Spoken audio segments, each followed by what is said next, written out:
আমি কি রকম ব্যাংকের কাজ করতে গিয়ে তো হুম, হুম, হুম, ঠিক আছে। হ্যাঁ, সেসব জানি, ঠিক আছে। তুই আমাকে একটুবার ওটিপিটা ফোন করে আসলে, ঠিক আছে? টাটা, শোনা, টাটা।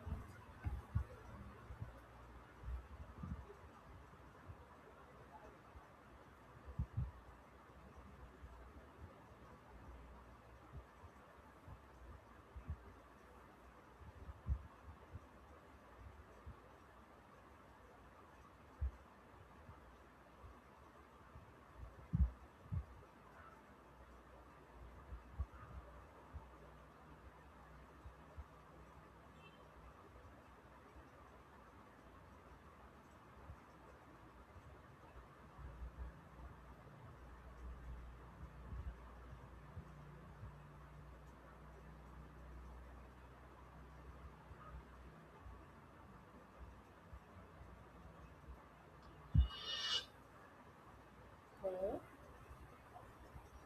হ্যাঁ, বলো, বলো। হ্যাঁ, হ্যাঁ, ঠিক আছে, ঠিক আছে। Tata.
We'll start in a few minutes.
Hello. हाँ hi Rohit. Yes good evening. सुनना, मेरा ना कभी क्लास लेना है, अभी 1.5 घंटा टाइप चलेगा, मैं उसके बाद कॉल करूँ? फ्री रहेगा? ठीक है, 8:30 टाइप फ्री रहेगा? Okay okay. Okay bye bye. Bye.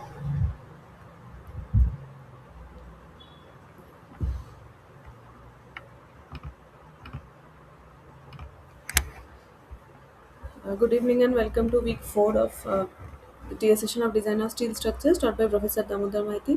I am Trisha Chakraborty, one of the course teaching assistants. I am a PhD student at IISc Bangalore. I'll start with a recap of the previous 3 weeks. There are two broad branches of structural engineering: analysis and design. Analysis is the forward problem where we are given the structural dimensions, the boundary conditions, and applied load. So we are given everything about the structure, like the material properties, the width, depth, length, and then the loading, the boundary condition, loads, like point loads, UDLs, applied moments. We have drawn bending moment, shear force diagram. Right? Bending moment and shear force diagram is a type of analysis problem, and the boundary conditions also, which can be like fixed support, hinge, roller support, and we have to find the response induced in the structure in the terms of forces are and like forced responses and the displacement type responses. So force, from force we can get stress, and from deflection we get the strains. So this is the analysis, and the design is the inverse problem where we are given the overall loads to be withstood by the structure and criteria on maximum deflection, and like we are like these criteria and these overall loads also we have mostly take from the Indian standard codes. And now when we have some broad architectural drawing of the structure, and we have to find the optimum size of the structural element, we have to choose a material, we have to give the connectivity, we have to set out the connectivities, especially in steel structures.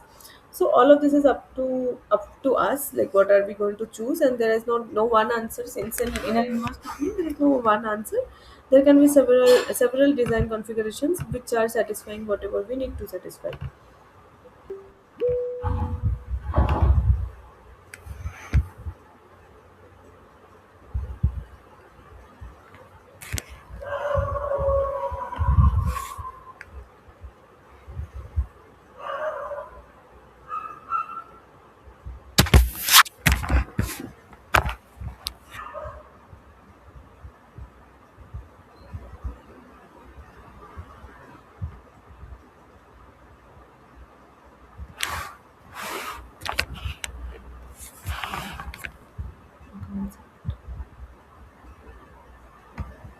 Yes.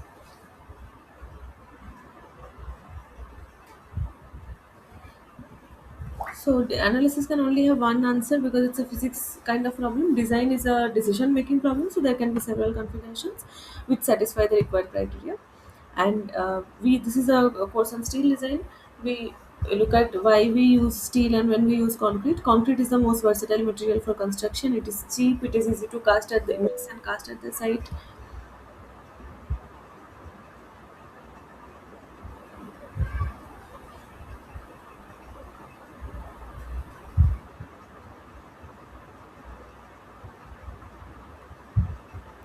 But so then why we use steel? Steel is much stronger than conventional concrete. Concrete is virtually has no strength in tension at all. So we don't have any plain concrete buildings, even in plain concrete structures. Even in concrete structures, we have to give steel reinforcement to take the tension. But the concrete is good enough to take the compression. However, steel is stronger than concrete in both tension and compression. Steel alone is enough as a material, as a structural material, unlike concrete, because it has strength in both tension and compression, and both its tensile capacity and compressive capacity is higher than concrete.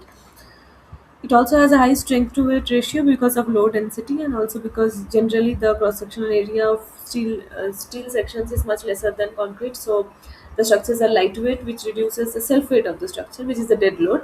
So if you, when we are building high rise buildings or bridges, we generally go for steel. And steel is also ductile compared to concrete. Ductility means that the stress strain curve goes on for a long time after yielding, so a lot of deformation is allowed even after the material has yielded, which actually means that it absorbs a lot of energy. It takes a lot of energy, so it's even before collapse, like after it has yielded, it rapidly deforms. But it gives us warning time, it gives us time to evacuate or time to repair the structure. It doesn't go for sudden brittle collapse which can be fatal. So we always want the structure to be ductile. There is even in a IS code called ductile detailing, which is necessary for earthquake resistant, earthquake prone, like for earthquake resistant buildings in earthquake prone zones. Ductile detailing is a mandatory thing. So ductile steel is naturally much more ductile compared to concrete. So the concrete stress strain curve goes and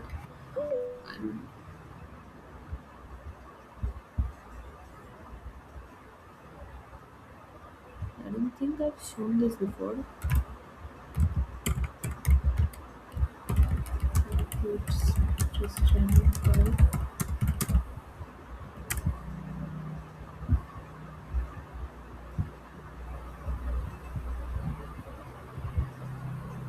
So what happens here is concrete goes and then breaks very fast.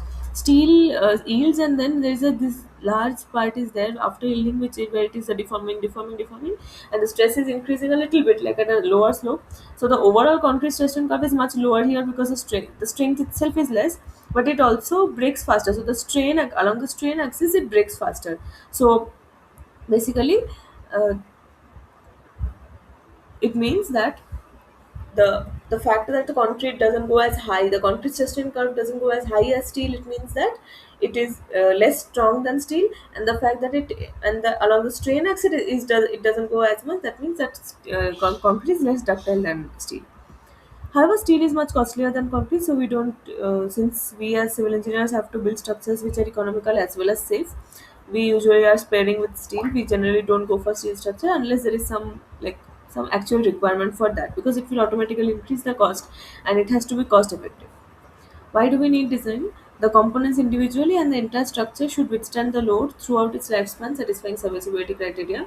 So it means that it should withstand the load. Last class we have started to see bolt design. So whatever criteria we saw, there was one for like the bearing capacity, one for shearing capacity, one for tensile, right, of the gross plate, of the rupture, and then all that. So all of them were individually ensuring that the load, whatever load develops in that part, is withstood by the structure. Structure there consists of the plates, the nuts, bolts, the gusset, the washers, whatever structural elements are there. It as a whole. So it means that, see, the components individually, if you break down to components, there will be bolts, there will be plates, there will be beams and columns and all that. The structure as a whole will include the entire structure and also all the, like, even at a connection, at a particular connection, the individual elements are the bolts or the weld and the plates and the gusset plates maybe. But overall the connection also has to stay. Like for example, last class we saw there was there's a motor failure called block shear failure, where the zone of the plate with the bolts all shear off together. So no particular component is failing there, but there is a general failure, a mass failure. Similarly, in a building level structure, if there is a torsional moment, or if there is a sway or a settlement, these are all like structure level failures. And then there are component level failures, like in a concrete beam, the midpoint bending moment should not exceed whatever the capacity is. The support shear force should not exceed what the capacity is. In the bolt, the tension should not exceed the tensile capacity of the bolt. These are all the individual component limit states, and then there are some overall structural limit states. So all of those limit states have to be satisfied, whatever design we're coming up with. And we also have to satisfy the serviceability criteria, which have to do with the displacements usually. And the lifespan is mentioned because when I am designing a structure today, when I'm building a structure today, I have some strength. I am saying, like, in the again, since we have already taken one class with the problem solving last class in bold design, now you can understand this better. That in the formula, the Fy and the Fu were present, right? Fy is the yield strength of the material. Fu is the ultimate strength, which were like 250, 410, like that. So that quantity is when we are actually constructing the structure, those values hold. But after a long time, after like decades and like 50, 60 years, that will deteriorate, because there is some fatigue, corrosion, cracking, and a lot of things. So we mention as a lifespan in the beginning of the structure, the beginning of build construction, that this is the lifespan 50 years, 75 years. After this, we have to do a proper health monitoring of the structure and see if it needs to be reconstructed, if it needs to be repaired or not. To properly design a structure, we have to ensure it is economical to construct without compromising safety. This is called cost effective design. And to do that, we need to know all the options that are there for us. So we need to know the design procedure in detail. Mechanical properties of steel, physical properties of structural steel, as detailed by clause 2.2.4.1 of IS 800/2007. The Indian Standard Code for Steel Design, irrespective of its grade, may be taken as the unit mass of the density is 7850 kg per meter cube. The modulus of elasticity or Young's modulus is 200 MPa, which is the initial slope of the stress strain curve. Then the Poisson's ratio is zero point 0.3, modulus of rigidity, and the coefficient of thermal expansion, which is considered if we are expecting temperature fluctuations in a region. Alpha is 12 into 10 to the power minus 6 per degree centigrade. So these five quantities are mostly they see it is seen that there is very little variation according to grade of steel, but the principal mechanical properties of structural steel which are important in design, and these are the two quantities that you have seen in the formula in the bold design last class. So yield stress Fy and ultimate stress Fu. So these are the ones that do vary according to grade of steel. So for example, we saw bolt grade 4.6 last class, right? 4.6 is a common bolt grade, which means it's a material where it's a steel grade where the ultimate stress is 400 and the yield stress is 240. So that is one grade. There can be other bolt grades which will have different Fu or Fy, but these five properties when we need will be taken as constant whatever the grade of steel be.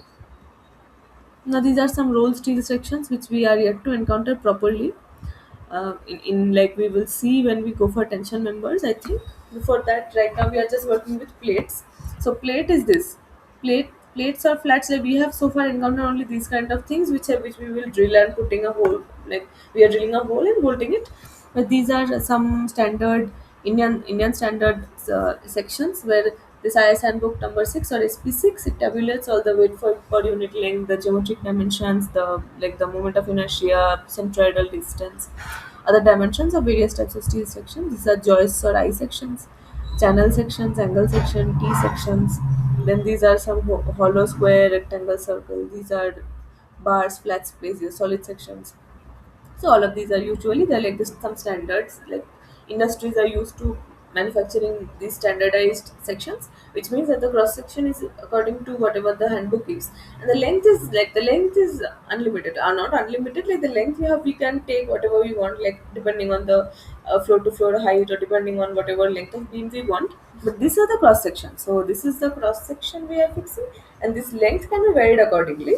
So these only the cross sectional properties are mentioned and standardized by the this BIS.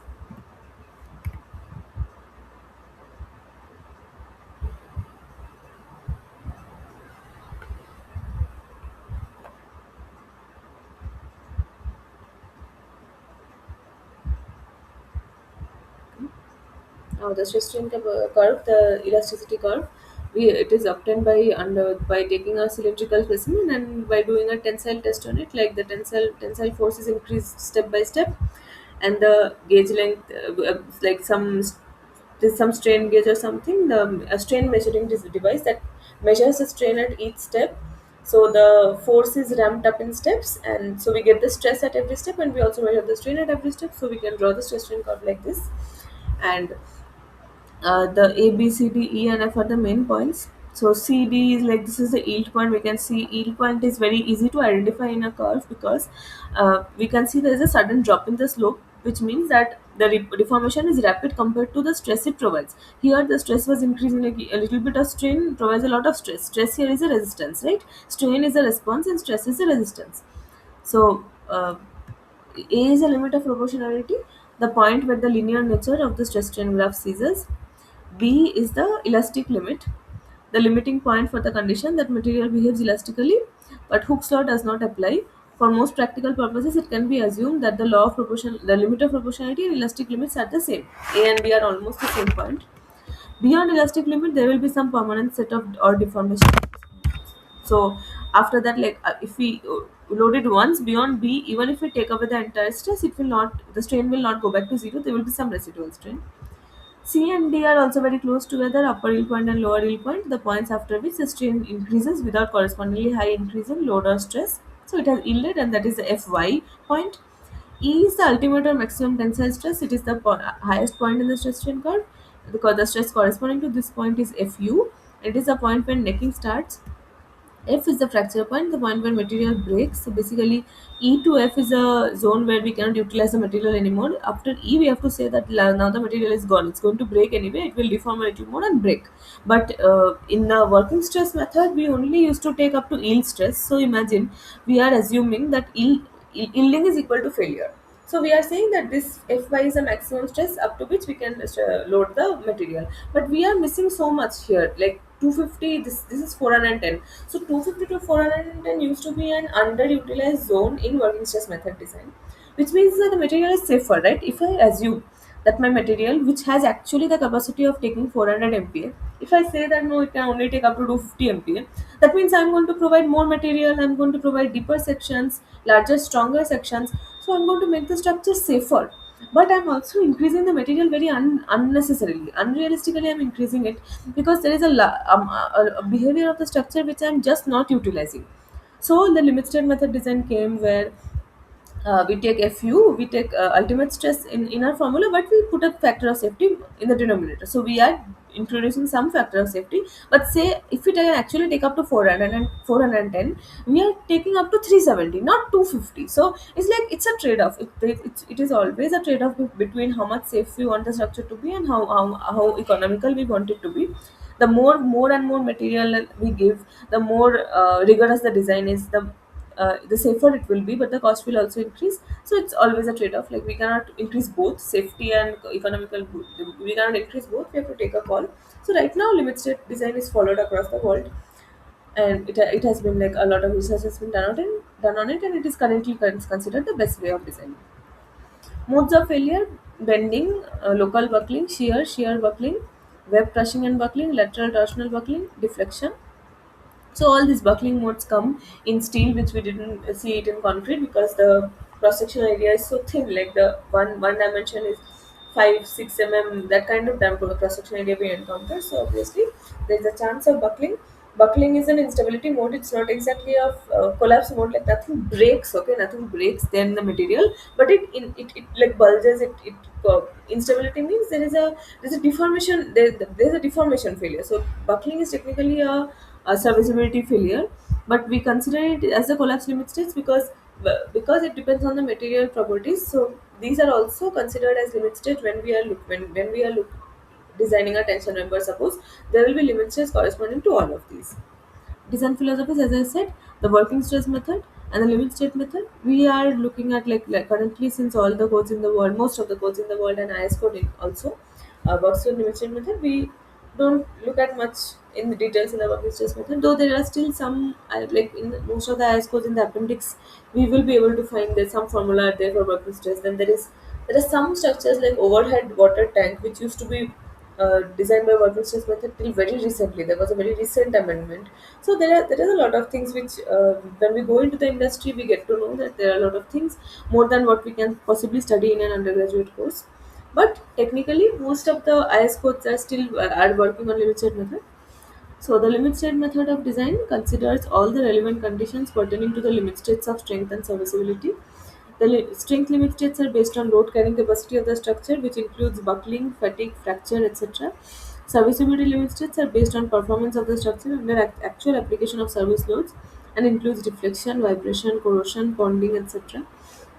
The loads and working conditions are factored by the use of partial safety factors for loads, resulting in factored loads or design loads.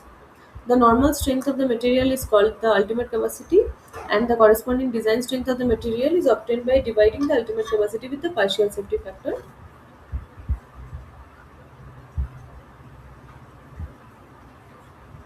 And the reverse is done with the load. So the load is multiplied by the partial safety factor, and the strength of the material is divided by partial safety factor. So the member to be designed must meet the basic criteria that design action should be less than equal to design strength corresponding to all the individual limit states. So it's not one equation; it's a general format of equation for all the limit states. Connections. Last class we have started connections. Today we will look at bolts. Last class we look at today we will look at welds. Last class we looked at bolts. They are integral parts of any steel structure that have a major role in structural integrity, because, as I said before, concrete is cast. Concrete is cast at the site. There is some plastic formwork, and the freshly mixed concrete, which is a liquid kind of thing, is poured, and the beams called the foundation, from foundation up, foundation columns, and the slabs, beams, everything is poured together. So it's cast as a whole. So there is an integrity or a solidity to the structure. But in steel, the individual sections are brought from the industry, shipped from the industry, and assembled at the site. That's why using bolting or welding, you would have seen welding being done in construction sites around you. So there so the beam and the column, when I'm designing, when I'm actually like designing the building instead, when I'm doing a beam and column junction, I assume that there is a moment resistance there. I don't assume that it is free to rotate, right? I assume that there's a rigidity there. So the connection's job is to ensure that rigidity is there. This is one problem which we don't have to bother about in concrete, because when I'm casting everything together, automatically the beam and column is cast together, so it does not allow relative rotation. But when I'm doing a steel beam column junction especially, we have to make the connection rigid enough so that it does not allow moment transfer. That is, it does not allow relative rotation. So, standard parts are properly connected to create the steel structures. Connections make up a large amount of the cost of structural steel, so connection design should be given top priority for both safety and structural economy. Bolts and welds. So plates. So basically here, like, there are two plates to be connected. So we drill for bolts. We drill a hole. This is the shank of the bolt. This is the head of the bolt, and this is the nut. So we tighten the nut. And in the last class, we saw that tightening of the nut is a very important action, because it determines the load carrying mechanism of the bolt. If we tighten the nut a lot, like, so that there is a clamping action between the two plates, then friction itself, then I will count on the friction to resist this tension force. But if the nut is not that tightened, if slip is allowed between the two plate, even a little bit, not like this kind of slip, even if a little bit of slip is applied, dynamic friction is not as high as static friction, and the normal force also is not very high if there is not a high enough clamping action. So then it's a shearing or bearing type bolts. So we have seen that friction grip bolts and shearing bearing type bolts have different load carrying mechanisms. So the processing of bolting is important, like what is the approach of our bolting. And then welds, which we are looking at in this class. Welds are like, in this junction some metal is poured and it is molten, and there is allowed to solidify. It does not require any drilling, or does not require any external object element like the bolt. The bolt itself is a structural element. Weld is just some molten metal. So we'll move forward to welded connections today.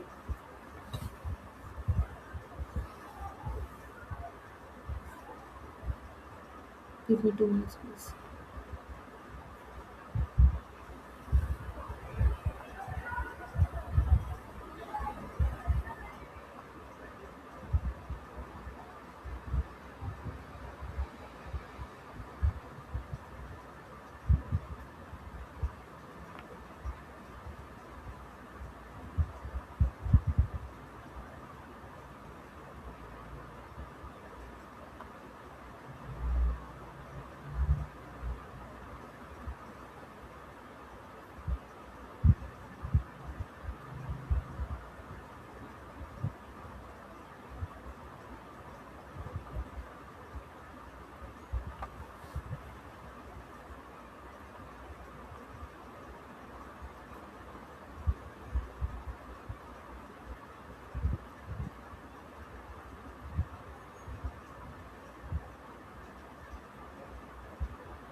Welding is a procedure of joining two metal portions in the molten state with or without pressure. Electric arc welding is commonly used around us.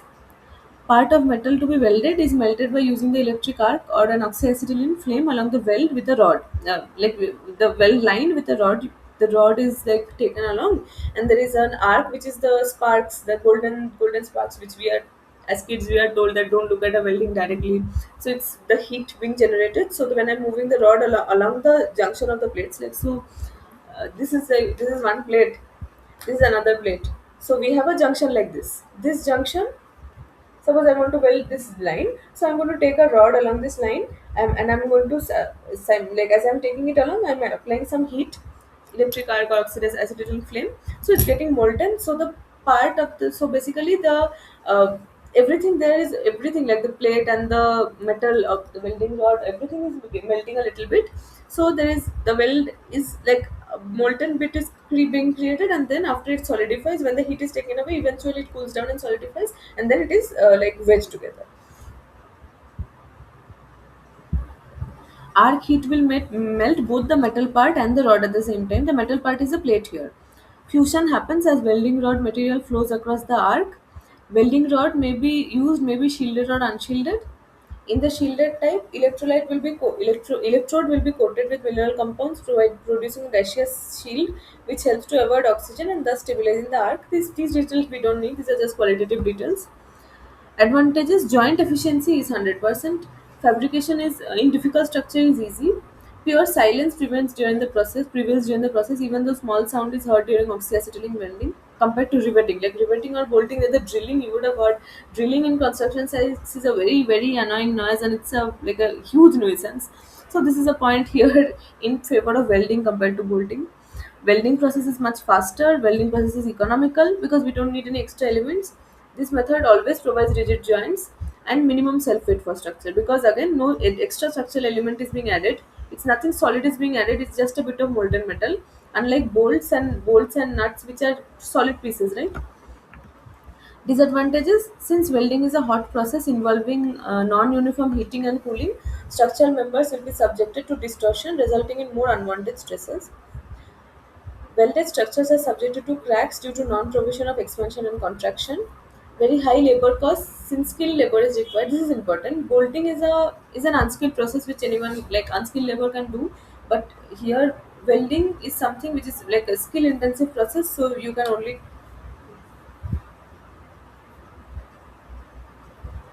have unit skill labor, and that also adds to the cost of it, right? Because because as I said that cost is one thing which we have to keep on considering as civil engineers, because civil engineering caters to the public people, and where the cost effectiveness is very important. Checking and verification of welding work is very difficult, because suppose you are hired as a structural health monitoring engineer. You have to go and visit a structure which has already been constructed 10 years ago. When you go and see a welded joint, you will not be able to say what the welded joint the dimensions was. But if it is a bolted connection, you can actually just check. There's a fixed diameter of the bolt. There's a fixed diameter of the bolt hole. So verification and checking is different. Structure may be subjected to fatigue and susceptible to failure by cracking under repeated cyclic loads. Tearing of base plate metal may occur beneath the weld, load known as laminar tearing. So there are two types: butt weld and fillet weld. Like in bolting, we had butt weld and what was the other one? The one is like the overlapping plates, and one is when there are we open the plates, open with keep the plates end to end, and then put cover plates on top and bottom. Here one we put the plates end to end, and we weld the part in between them. Another is fillet weld, is when we put the members perpendicular. So weld metal, this is the weld metal here, this is the parent metal here, this these are the plates, and this is the fusion line, the line along which I'm taking the rod and the heating zone. Now we'll move to the form of like the limit states, the design strength.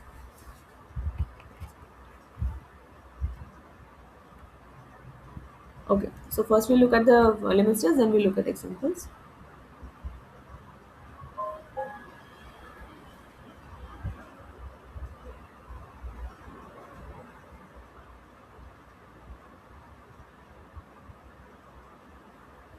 The design strength of butt weld, either in tension or compression, is governed by the smaller of the yield strength of weld or the parent material.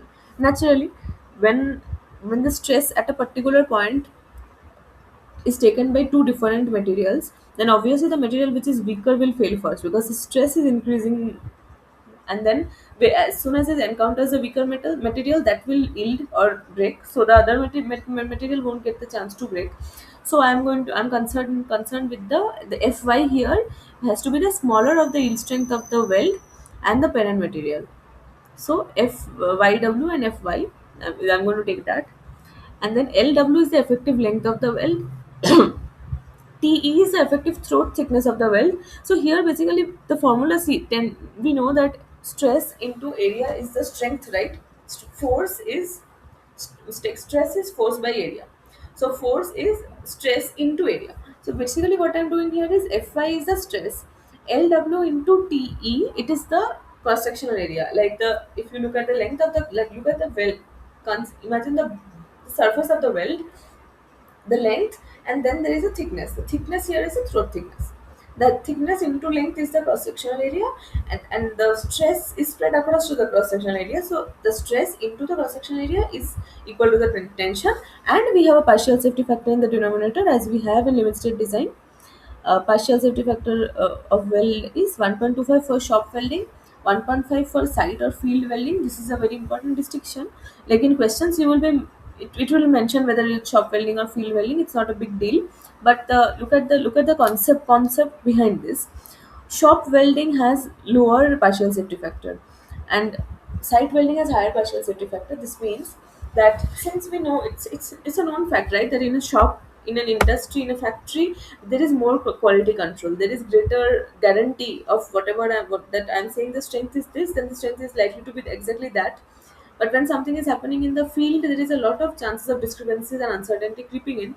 So I'm putting a higher safety factor in the denominator. So I'm going to curb the strength more, so that even if the actual strength is quite lesser than what I'm expecting due to discrepancies at the site, it will still be safer. That is the logic behind this. Now, and the design of fillet weld in, okay, this shouldn't be fillet weld. I think this is butt weld. Design strength of fillet weld and shear is governed by yield. So this should be in the next section. So procedure of design of butt weld is step one. For the case of complete penetration of butt weld, there is no need to have a design calculations as strength of the weld at the joint is equal to strength of the member connected. For the case of partial penetration of butt weld, the effective throat thickness is computed as described, and required effective length is determined in order to have the strength of the weld equal to the strength of the member connected. The design strength of the butt weld is computed here. This equation. This is the tension is only thing we have to consider. But for fillet weld, we have to consider, I think, both the tension and the shear.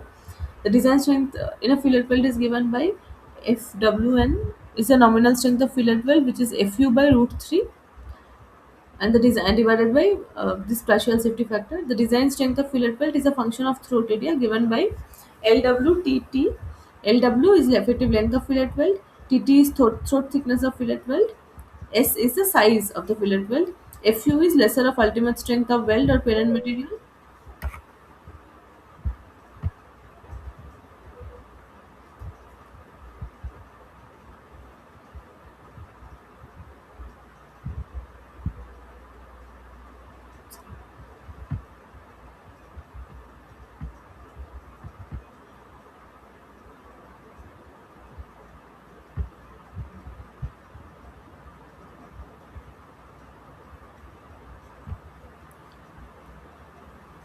PDW is design strength of the weld, and gamma is the partial safety factor. Again, it is 1.25 for shop welding and 1.5 for site welding.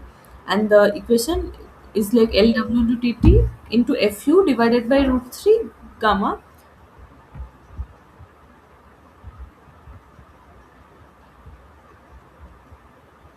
So all of these formula are given in the IS 800, and IS 800, if you go to the connections, I think chapter 11 or 12, and you go to the section of wells, you will see that exactly this formula and exactly all these definitions are given, and we are expected to follow the code itself when we are designing things.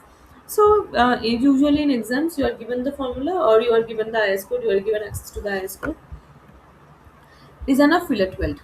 A fillet weld may be subjected to any general type of stress, that is axial or direct stress, which can be tensile or compressive, and flexural stress, tension or compression, and shear stress. But the design of fillet weld is governed by shear stresses, since a fillet weld always fails first in shear. So the size of the fillet weld S is assumed beforehand based on the thickness of the members to be joined. An equal length fillet weld gets filled at an angle 45 degrees to the throat. The strength of the weld is computed using this equation here. Step 3 is force to be transmitted by the joint is either known or is estimated. Step 4, the effective length of the weld is worked out by dividing the factored force by the strength of the weld per unit, usually millimeter length. The resulting weld length is adjusted either by providing longitudinal fillet welds parallel to the force or transverse fillet weld normal to the force in combination with longitudinal fillet weld. It is assumed that both the welds are stressed equally. If required length of the weld exceeds 150 tt, then design capacity of the weld is reduced by the factor beta LW, which which I think I haven't shown it here. We'll see if there is something in a problem. If only longitudinal fillet weld is provided, then length of each longitudinal fillet weld must be more than the perpendicular distance between them. At each end of the longitudinal fillet weld, end returns of length 2s are provided. Okay, there is an example here. The first example we'll work through step by step. Are there any doubts?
Okay, so we'll start with an example. Suppose two plates of thickness 16 mm and 14 mm are required to be joined by a butt weld.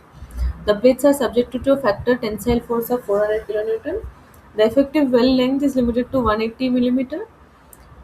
So we'll check whether the joint is safe for the following cases. Single V butt weld is provided, double V butt weld. So with this means that single V means there is incomplete penetration. Like from only one end it's being done. So this is how it looks like. Double V look like this. So from both ends we are doing. So there is complete penetration. So we can take the thickness to be the thickness of the thinner plate, but here we have to take a see it cannot be more than the thinner plate. If there is 16 mm and 14 mm, the weld can be maximum. Even if there is complete penetration, the maximum thickness can be 14 mm. But in case it's only done from one end, we have an approximation. We take effective throat thickness to be 5/8 of the thickness of the thinner member. So 5/8 into 14 is 8.75 millimeter. So this is given. This 5.8 is 5/8 is also in the IS code. For shop weld, partial safety factor is 1.25. If it is not mentioned whether it is a shop welding or a site welding, we assume shop welding. So we'll take 1.1.25.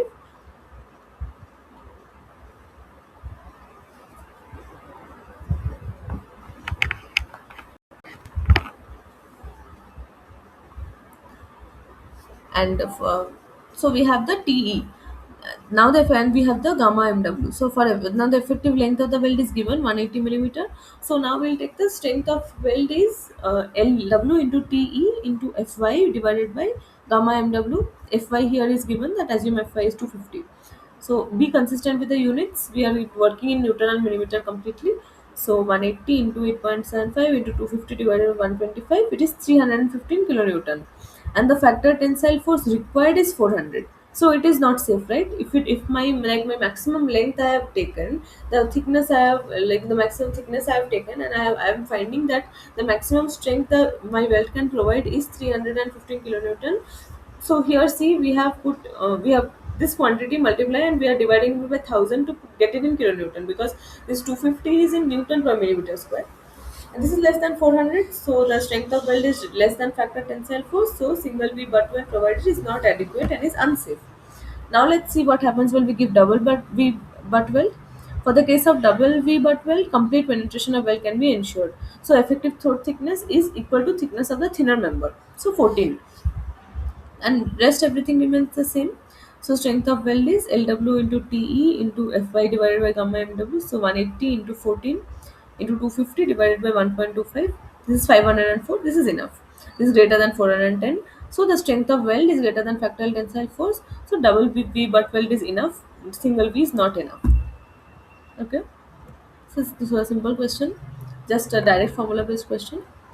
Now we'll the channel section is required to be well. I think this is a fillet weld question, right? Yes. So this was a butt weld question. Butt welds are very direct and straightforward because only the tensile, like since it's like two plates are joined end to end and I'm welding in the middle. The only way the butt weld can fail is by tension. But the fillet weld has shear on two surfaces. And see, fillet weld is like there are two members like this, and we are welding this junction, so it fails by shear, and butt weld fails by tension. Okay. A channel section is required to be welded to a 10 thick gusset plate. Okay, so what is a gusset plate? This I think maybe this will help if to visualize gusset plate.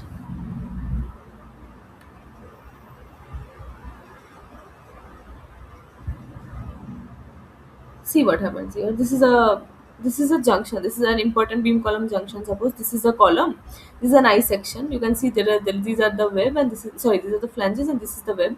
Then there is another I section which is a beam. This I section is the column. Then there is an inclined bracing member. So all of these members are meeting at a joint, and we have to connect such that they are all rigid corresponding to each other. So what we do is we take gusset plates which are like cover plates which are overlapping with all the members I want to join. I take a gusset plate which is overlapping with the column, with the beam, with the bracing member, and then I bolt all up, like I bolt each of the members with the gusset plate. So effectively the gusset plate holds everything in place. So gusset plates are very common in like in next time you're going on a steel bridge, look at the junction. Like if it like truss bridge or in truss bridges, it is extremely like you can literally see it in a foot over bridge or in a bridge. You can see that there are gusset plates, there are bolts which are holding together the members. Okay, so this is a gusset plate. The gusset plate is individually bolted or welded to all the individual members at meeting at a point. So it like introduces rigidity at that joint. Now, what is the question? A channel section is required to be welded to a 10 thick gusset plate. The channel is required to carry a factor tensile load of 750 kilonewton. The overlap of channel section on gusset plate is limited to 280 millimeter. Welding is to be done at site. Here it is mentioned, so we have to take the 1.5 factor of safety. Using Fe410 steel, design the weld. The channel section to be used is ISMC 250. This at the rate 298 kilonewton per meter is the unit length. The weight per unit length which is mentioned, but there is only one ISMC 250. Okay, in the SP6 you will see that every member has a name, and the dimensions corresponding to a particular name is constant. So this 298 newton per meter, we don't do anything with that information. This 298 will be present in the table anyway. Okay, let me go and see these ones. SP6.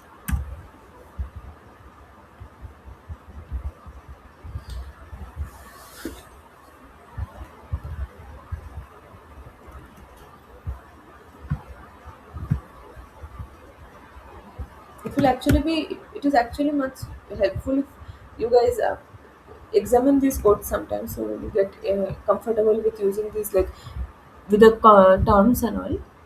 Then we start with the I sections, then the channel sections. Okay, channels. ISJC junior channels, then the ISMC. So okay, so here it is the ISMC 200. Weight per unit. Okay, so this is 22.1. 22.1, and it is being multiplied by the I think it is being multiplied by the gravity, with that acceleration due to gravity, to get the weight per unit length. But this ISMC 200, was it 250 in the question? Okay, 250. So this one. So 30.4 is being multiplied by 9.8, I think, to get this.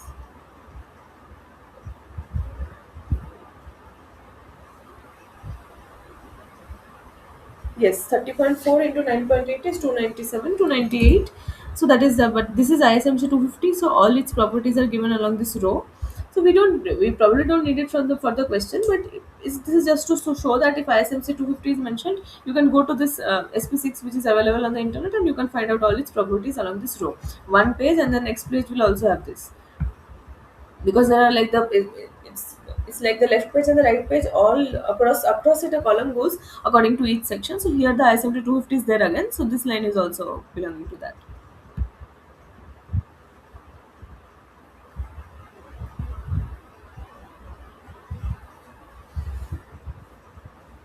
Yes. So we'll we see how to approach the problem. For grade of steel 410, Fu is 410, and Fy is 250 Newton per millimeter square or megapascal. Partial safety factor for material for site welding is 1.5. For ISMC 250, the cross sectional area. Okay, all of these properties are being used here. So we'll see what properties are being written here. Cross sectional area, overall depth, width of flange, thickness of web. This is as in the 250. So here 80 width of flange. Then thickness of flange is 14.1. And see, all of these all of these have a letter associated with it, like the width of flange is B, thickness of flange is TF, thickness of web is TW, and it is all denoted in this diagram. This diagram of a general channel section. H is the overall depth, TW is the thickness of the web, TF is the thickness of the flange, then B is this outstanding leg length. So all of these dimensions, or this general figure has all the geometric properties marked here, and the numerical values of of these geometric properties are given here. So we see that all these values are like 80, 14.1, 7.1. These are the values which are being taken in this question as well. So the width of flange is 80, thickness of flange is 14.1, thickness of web is 7.1, overall depth is 250. That is how it gets the name 250. Usually these ISMC, whatever these names are, generally the number associated to it in the name is the overall depth. But that is also separately mentioned in the code. Cross sectional area is also given in the there. So let us provide a size of weld as 5 mm. Let us assume it. Effective throat thickness for fillet weld, it is K into S. It is given in the code, that zero point 0.7 into 5. The factor K is taken to be zero point 0.7. The design strength of weld is given by LW TT into FU divided by root 3 gamma MW. So LW is here. See, we are looking at per unit length. So we are taking one, like the per millimeter length. We are calculating the strength into 3.5 into 410 divided by root 3 divided by 1.5. So 552 0.33 Newton per meter millimeter. That is the strength of the weld per unit length is this much. So for a factor tensile load of 750 kilonewton meter, which I required to carry, what will be the length of weld? So the total load to be carried is 750 kilonewton, which is 750 into 1000 newton, and the strength of the weld per unit length is 552.33. So what do? We take the force, we divide it by the strength per unit length, and both of them are in force terms. So in the denominator we have a newton, in the numerator we have a newton, in the denominator we have a newton per millimeter. So when we divide it, we get the answer in millimeter. So 13,1357.88 millimeter length I need, but the overlap is limited to the gusset plate. Now this is what is see, this is visually, this is the gusset plate. The overlap here is 280. It is given here, the overlap of the channel section on the gusset plate is 280. So I cannot give more than 280. Like what? Sorry, I don't, not I cannot give more than 280. What is the maximum length of the weld I can give? 280 here and 280 here, and then I can give the 250, which is the depth of the channel. So if I weld all the edges, like the gusset, see, this is the channel section, this suppose is the gusset plate. If I'm welding at best to get the most of my length, I'm going to weld it along this line, along this line, along this line. So 280 plus 280 plus 250, that is 810 millimeter, which is less than what I actually required. I required 1300 millimeters, but I only have 800 millimeter available. So there is one option to do, is we do this slotting kind of thing. So shortage of weld length is like around 550 millimeter extra we need. So we provide slot weld. So slot weld, what it does, it we make some incisions in the in the gusset plate. We cut a bit so that we get some extra area to weld. So width of slot is maximum of 3 TW, which is this is also provided for slot weld. This is also provided in the high school. Maximum of 3 TW, which is 21 millimeter and 25 millimeter. So width of slot has to be 25. This has to be 25. We provide two slots of with 25 millimeter, which means that the length of slot weld required is, like, I have this much extra to be needed. So 4L basically has to be greater than this. So L has to be greater than 80.39. So what we do is, this slotting is done up to 85 mm. So now we have a slot weld of 85 mm. So we have 280 plus 280 plus 250, and plus these extra 4 we are getting, one here, one here, one here, one here. That's why 4, because if I'm providing two slots, then I get two additional, like for each slot I get two additional surfaces, right? So I provide an 85 mm deep this slot, so 85, 85, 85, 85, and the original 280 plus 280 plus 250. So all of them adding up together will give me the length of welding I require. Okay, so I'll wait for some time for you to try out this problem, like if you can understand what's happening, and if there is any doubt, tell me.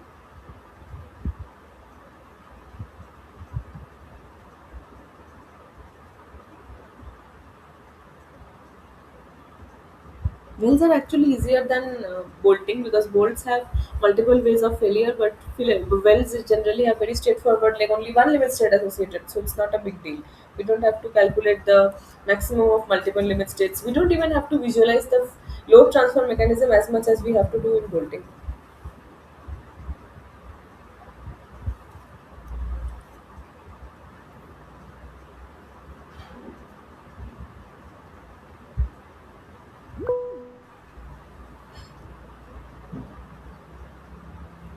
Yes, is any question?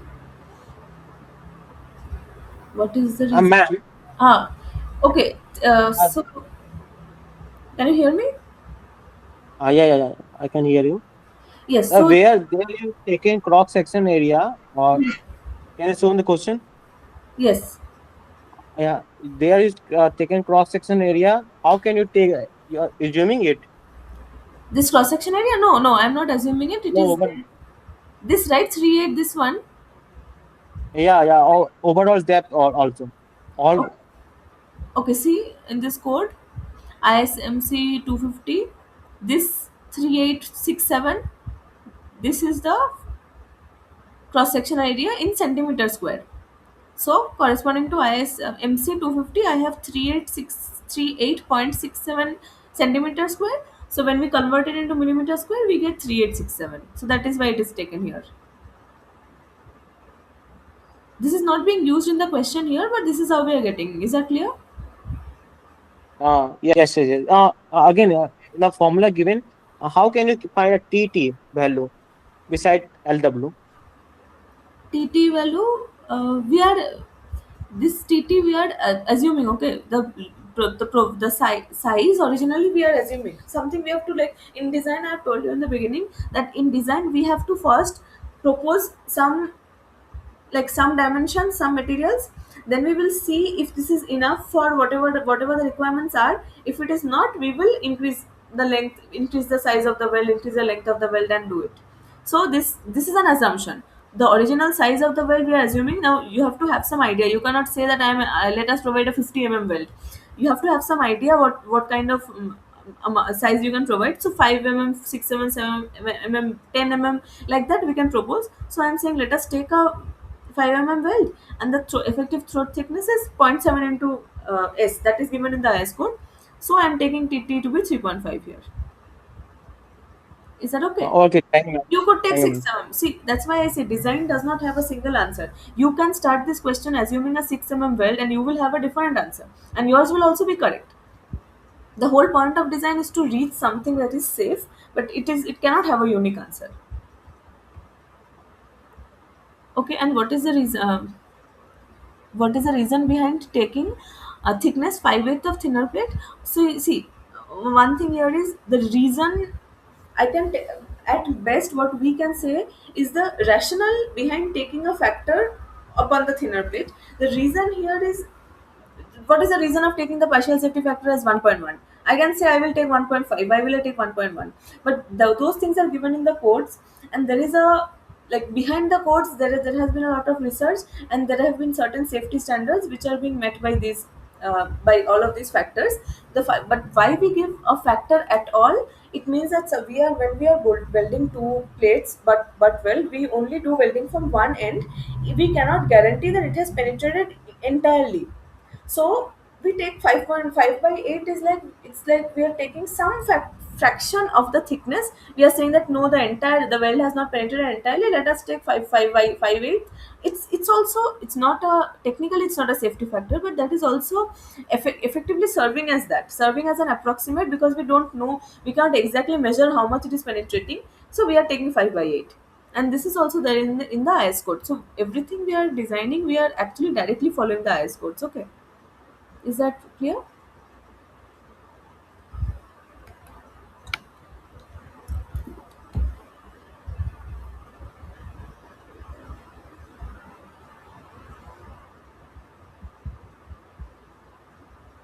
Maybe I should show that as well.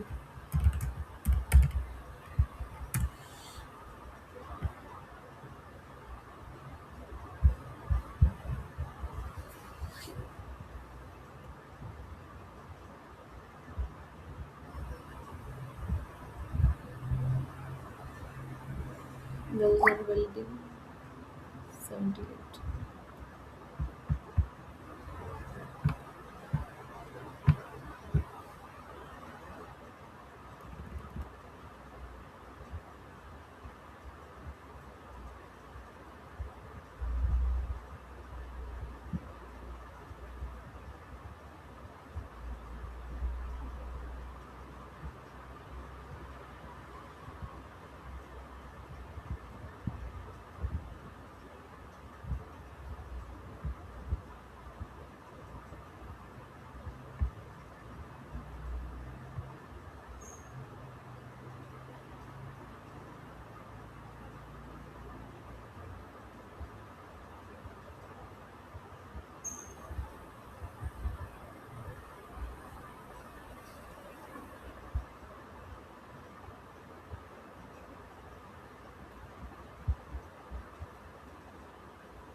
Okay,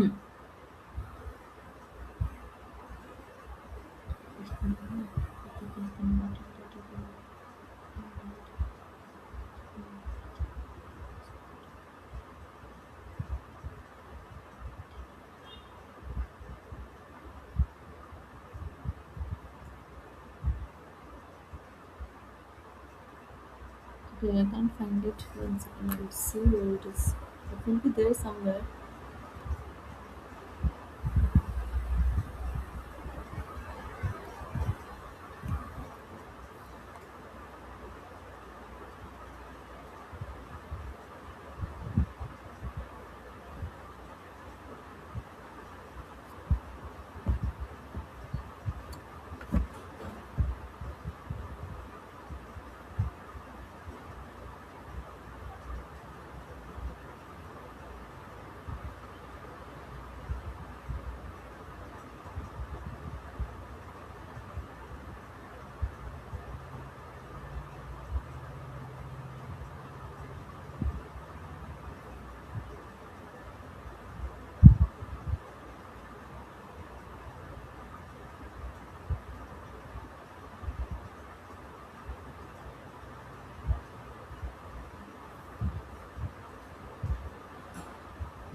Okay, I can't find it. Well, you will find this formula, and I hope in any book you are referring. Just confirm whether this 558 value is there. I think it should be there. Okay. Are there any other doubts?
Okay, we got another question. A steel circular pipe of diameter 110 millimeter and 8 mm thickness, which is required to be shop welded to a 14 mm thick plate. The pipe carries a vertical factored load of 4.2 kilonewton and at a distance of 1.2 from the welded joint and a factored twist of 1.4 kilonewton meter. Using grade of steel for Fe 410, design the weld. For steel of grade Fe 410, Fu is 410, Fy is 250. Partial safety factor for material for shop welding, it's 1.25 and factored load is 4.2, which is given. Now the bending moment due to the factored load is 4.2 into 1.2 because it's a force being applied at a distance, and the factored twisting moment is 1.4, which is given. So okay, this is actually an unnecessarily complicated problem, I think. We'll still go through it, but it's not very important. It's more a solid mechanics problem than a steel design problem. Polar moment of inertia of weld. Okay, no, we'll skip this problem. This is like almost out of syllabus. It might be required from some very important exams like some ESC or something. So I think, but we have covered one problem on butt weld and one problem on fillet weld. That is mostly all the variation you can get. There will be like insufficient length. These kind of variations they can bring in the questions. So I'll like, are there any questions? I'll wait for some time to see if there are any questions. Otherwise, you can leave. And next class we'll look at eccentric connections.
Hello, ma'am. Yes, yes, hello.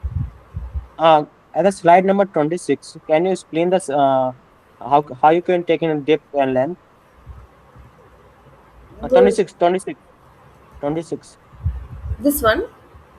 Yeah. Okay.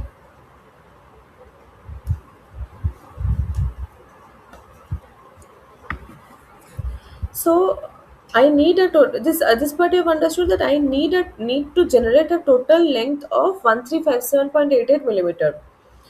And have you understood what is the limitation here? Like, since there is, why I am having to provide these slots. Did you understand that we have 280 here, 250 here, and 280 here? So 280 plus 280 plus 250, 810 is the maximum length I can weld these two right now. Is that clear? Yeah, that's all. That's clear. Okay. After that, So after that, there is one clause which says that if you are providing a slot well, the width of the slot well has to be the maximum of these two, 3 TW and 25. So here it's 25. So width of slot well means this part. This is 25. Okay. So now, my question is how can take in 7.1? oh, 7.1 is here, right? 7.1 is the TW, thickness of web. This is a part of the clause that the maximum of the slot width of the slot has to be the maximum of 3 TW and 25 mm. So TW is the thickness of web of of this channel section. That's why it is 21.3 or 25. You have to take the maximum. Oh, what exactly are you asking? Yeah, okay, ma'am. I have thought about 7.1. Okay, yeah. Okay. The rest you have understood? Yeah. Let's try. I understood. Okay. Okay.